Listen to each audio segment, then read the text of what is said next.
श्रीराम. आज आपण मनाच्या श्लोकातली 33वी ओवी पाहणार आहोत. वसे मेरू मांदार हे सृष्टी लीळा, शशी सूर्य तारांगणे मेघमाळा, चिरंजीव केले जनी दास दोन्ही, नुपेक्षी कदा रामदासाभिमानी. समर्थ माऊली या आपल्या मनाच्या श्लोकातून आपल्या आराध्य प्रभू रामचंद्रांचं निर्गुण निराकार रूपाचं महत्व, त्यांच्या कारुण्याचं महत्व, त्यांच्या दया सिंधुत्वाचं महत्व आपल्या समोर ठेवतीये. 27व्या ओवीपासून प्रभू रामचंद्रांच्या सगुण रूपातली एक एक कथा, एक एक प्रसंग आणि त्याच्या अनुषंगाने समर्थांनी प्रभू रामचंद्रांचं निर्गुण निराकार रूप आपल्या समोर व्यक्त केलेलं आहे. या ओवीमध्ये देखील समर्थ रामायणातलाच हनुमंत आणि विभीषणाचा उल्लेख करत प्रभू रामचंद्रांचं निर्गुण निराकार रूप आपल्या समोर ठेवत आहेत. रामायणामध्ये विभीषण हा जो रावणाचा धाकटा भाऊ होता, त्या विभीषणाला आणि महासमर्थांचा आराध्य हनुमंत अर्थात प्रभू रामचंद्रांचा परमदास अशा हनुमंताला प्रभू रामचंद्रांनी या दोघांनाही दास्यत्व आधाराने चिरंजीव पद बहाल केलं होतं. या दोघांनाही जरी चिरंजीव पद मिळालं असलं तरी या दोघांमध्ये एक आपल्याला सुंदर असं वैविध्य दिसून येतं. ते म्हणजे असं की हनुमंत हा सत्वगुणाच्या आधाराने, भजनाच्या आधाराने, प्रभूंच्या दास्य भक्तीच्या आधाराने या चिरंजीव पदापर्यंत गेला, तर विभीषण हा तमोगुणाचं शरीर धारण करूनही, राक्षसांच्या संगतीत राहूनही, कुसंगतीमध्ये असूनही केवळ आणि केवळ भगवंताच्या आधाराने, त्याच्या स्मरणाने या चिरंजीव पदापर्यंत गेलेला आहे. विभीषणावरती केलेली कृपा ही विशेष अशा सदरामध्ये आपल्याला बघता येईल. कारण की विभीषण ज्या क्षणी प्रभू रामचंद्रांच्या जवळ आला त्यावेळेला प्रभू हे रावणावरती, त्या लंकेवरती हल्ला करण्याच्या तयारीमध्ये त्या रामेश्वरच्या घाटावरती थांबलेले आणि अशा वेळेला विभीषण तिथे येतोय आणि ते त्याला स्वीकारतायत. त्याला सगळेजण सांगतायत प्रभूंना की हा आपल्या शत्रूचा भाऊ आहे, पण असं असूनही प्रभू रामचंद्र त्याला आपल्या चरणांशी घेतायत आणि इतकंच नाही तर त्याला राज्याभिषेक करून त्याला आपला परमदास्य समजून त्याला चिरंजीव पद देखील बहाल करतायत. प्रभू रामचंद्रांचं कारुण्य रूप या दोघांनाही चिरंजीव पद देऊन गेलेलं आहे. आणि हे चिरंजीव पद कसं आहे? हे चिरंजीव पद अढळ आहे. जोपर्यंत या सृष्टीमध्ये सूर्य, शशी, तारे, मेघमाळा, मेरू मंदार हे जोपर्यंत आहे तोपर्यंत हे चिरंजीव पद राहणार आहे. असा हा माझा राम, अशा या रामाचा मी दास, अशा या ओवीचा हा सरळ अर्थ समर्थांनी 3ऱ्या ओळीतून आपल्याला सांगितलेला आहे. समर्थांचे हे मनाचे श्लोक जरी अत्यंत सहज सोपे वाटत असले तरी त्याच्यामध्ये अत्यंत मोठा गूढार्थ देखील भरून उरलेला आहे. स्वामी विवेकानंदांना एकदा एकाने आपल्या लेक्चरमध्ये विचारलं होतं की व्हेअर इज गॉड. यावरती स्वामी विवेकानंद फक्त म्हणाले की तुम्ही हा फळ्यावरती प्रश्न लिहा. आणि त्या मुलांनी येऊन प्रश्न लिहिला की व्हेअर इज गॉड, आणि यावरती त्यांनी फक्त त्या व्हेअर मधला डब्ल्यू खोडून टाकला आणि म्हणाले की हिअर इज गॉड.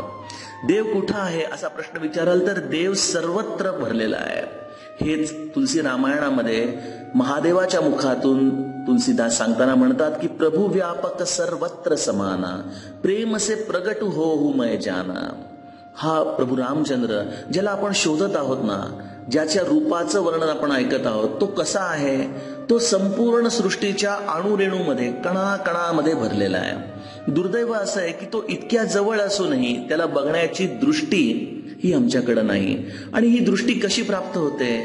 ती केवळ आणि केवळ त्या भगवंताच्या प्रेमातून, त्याच्या नामातूनच ही दृष्टी आपल्याला प्राप्त होते.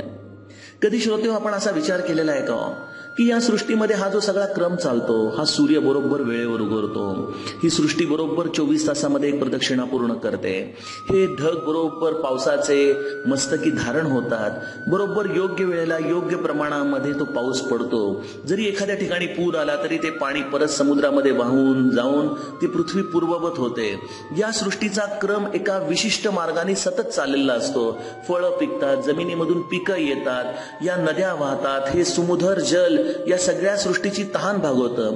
या सगळ्या गोष्टी आपण बघतो, याला आपण आपल्या बुद्धीने विचार करतो. ह्या बुद्धीने विचार करताना आपल्याला हा एक निसर्गाचा एक क्रम जाणवतो, या निसर्गाची एक शक्ती जाणवते. हे अगदी खरं आहे. बुद्धीच्या अनुषंगाने हा विचार केला तर हे निश्चित खरं आहे. पण ज्या संतांनी या रामाला पाहिलंय ना, या ज्या संतांनी या रामाला अनुभवलेलं आहे, त्यांना हा राम कसा दिसलाय माहितीये का? ही सृष्टी कशी दिसलीये? ही सगळी सृष्टी त्यांना राममय दिसलेली आहे. आणि त्यांना हे एक लक्षात आलं की ही सृष्टीचा जो क्रम आहे ना, ही निसर्गाची कृपा आहे, मान्य आहे, पण या निसर्गाच्या कृपेच्या मागं माझ्या भगवंताचं कारुण्य आहे. या भगवंताचं कारुण्यच मुळी या निसर्गामध्ये दररोज उमलतं. या कारुण्यापोटीच हा सूर्य उगवतो, हा सृष्टीला प्रकाश देतो, तो सगळ्यांचं सृजन करतो, पिकांचं संरक्षण करतो, उत्तम धान्य पिकवतो, एखादं फूल उत्तमपणे उगवतं, सुगंध देतं, हे देखील त्या भगवंताचंच कारुण्य आहे. पक्षी आकाशामध्ये उडतात, हे देखील त्या भगवंताचंच कारुण्य आहे. आणि त्यामुळे रामकृष्ण परमहंसांना बगळ्याची माळ दिसली आणि त्यांना सहज समाधी लागली. हे सुंदर जल वाहतं, हे देखील त्या भगवंताचंच कारुण्य आहे. या सृष्टीचा जो मी एक आहे, अनेक व्हावा, अनंत व्हावा, ही जी त्या भगवंताची सत्य संकल्पाची भूमिका आहे, या सत्य संकल्पाच्या भूमिकेचं हे कारुण्य रूप, त्यामुळे हा सृष्टीचा क्रम चालतो. आणि ही कारुण्यता ही आपल्याला दिसत नाही, कारण की आपली नजर ही सतत बुद्धीच्या अनुषंगाने, विज्ञानाच्या अनुषंगाने राहते. आणि विज्ञान हे कधीच परिपूर्णता आपल्याला मिळवून देऊ शकत नाही, समाधान मिळवून देऊ शकत नाही. संतांनी हे बघितलं आणि त्यांच्या लक्षात आलं की ही सृष्टी म्हणजे दुसरं तिसरं काही नसून या भगवंताचं कारुण्य रूप आहे. या भगवंताचंच हे सर्व एक प्रकारे प्रगटलेलं रूप आहे. या भगवंताच्याच कारुण्य रूपाने या सृष्टीचा क्रम चालू आहे. या भगवंताच्या कारुण्य रूपानेच या सृष्टीची स्थिती, उत्पत्ती आणि लय घडतोय. हे सगळं त्याचं आणि त्याचंच रूप आहे. असा विलक्षण विरोधाभास बुद्धिवादी आणि संतांच्या भूमिकेमध्ये आपल्याला दिसून येतो. बुद्धिवाद्याला ही भूमिका कधी पटणारच नाही, कारण की त्याला जोपर्यंत आपली बुद्धी घाण टाकून, आपली बुद्धी विसर्जन करून एखाद्या परमोच्च स्थानावरती विराजमान झालेल्या संताचा शरण रज, त्याचा आशीर्वाद, त्याचा अनुग्रह प्राप्त होत नाही, तोपर्यंत त्याच्या बुद्धीवरती असलेला हा एक प्रकारचा गंज हा निघून त्याला या भगवंताचं रूप या सृष्टीमध्ये कधी दिसू शकणार नाही. आणि भगवंताचं कारुण्य हे त्याच्याही पलीकडे आहे. आम्ही बुद्धिवादी आणि संत मंडळी यांच्यामधला भेद सामान्य मंडळी करत राहू, कोण बरोबर कोण चूक हे आम्हाला कळत राहील, पण भगवंत हा त्याच्याही पलीकडे आहे. त्याच्या कारुण्याची सीमा ही आपल्याला खरोखर ओळखता येणार नाही. ब्रह्मानंद महाराजांना एकदा महाराजांच्या विषयी एक शब्द सांगा म्हणून सांगितलं तर यावरती ब्रह्मानंद महाराज झट दिशेने म्हणाले, अहो दया सिंधू आहेत, ते दया सिंधू. त्यांचा कारुण्याचा तळ आपल्याला गाठता येणार नाही. जरी आपण कसेही असलो, जरी आपण बुद्धिवादी असलो, जरी आपण तामसी असलो, जरी आपण विज्ञानाच्या मार्गाने जाणारे असलो, जरी आपली बुद्धी ही निर्गुण निराकारालाच मानत असेल, जरी आपल्याला त्या भगवंताचं रूप या सृष्टीमध्ये दिसत नसेल, तरी त्यासाठी भगवंतानीच त्याच्या ज्याला रूपाला ज्यांनी जाणलेलं आहे अशा दोन भक्तांना चिरंजीव पद दिलेलं आहे. ते कशासाठी दिलेलं आहे की या सृष्टीमध्ये वेगवेगळ्या प्रकारची लोक येणार आहेत. कोणी निर्गुण येतील, कोणी एक प्रकारे भगवंताला न मानणारी येतील, कोणी कुठल्या कुठल्या तत्वाच्या आधाराने येतील, कोणी तामसी येतील, कोणी सत्वगुणाच्या आधाराने येतील.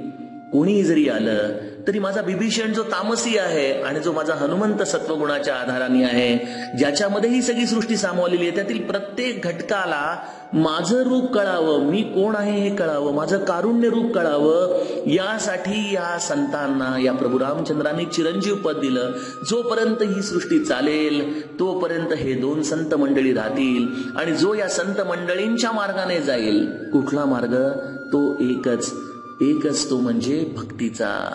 मना सज्जना भक्ती पंथेची जावे, हाच तो त्यांचा बोध.